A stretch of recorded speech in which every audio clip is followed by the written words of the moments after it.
thing. There's so many studies been done when they interview people on their deathbeds and ask them about what really mattered. This is not rocket science, and it's changing everything.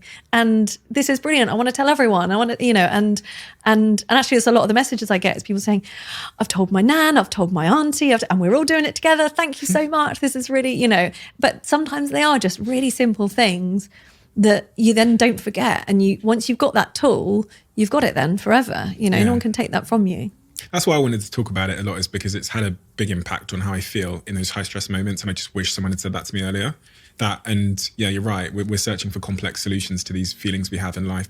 Over the years, from doing this podcast and just general research, it's becoming more and more apparent that really what I need to do is just to live more like a human being. And in fact, the world I'm living in is doing the opposite of that. It's making me live like some kind of cyborg that doesn't have emotions and everything. I mean, you talk about, I think it's chapter 5 of your book where you talk about the basics and sleep, nutrition, connection. These are all things that exercise. These are all things that human beings have always done. And in fact, the avoidance of those things in the modern world is causing us all of these symptoms that we're diagnosing as flaws or signs that we are broken.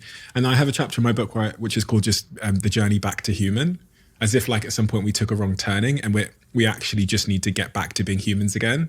And I felt that in your writing, but I imagine, how do you feel about all of that? This idea that we've kind of abandoned what it is to be human? Yeah, because it feels like you have to battle to do normal stuff, to do human things. Yeah, exactly. It's a war. And it is because of, I guess, the sorts of media that we consume that tell us, you got to do more and be more and have more and earn more and spend more. And it's sort of this treadmill that keeps speeding up and everyone's going, why am I so worn out? Like, what's going on? And then they blame themselves for feeling worn out when actually it's this environment and all these kind of pressures that sort of make that worse. And so, yeah, I mean, and that's where, when you ask me about kind of, what's next and how do you cope with all that, it always has to come back to, we're in privileged positions, right? Where it can feel like you don't have choice. You have to just keep going. But actually, the thing about privilege is that you then get to choose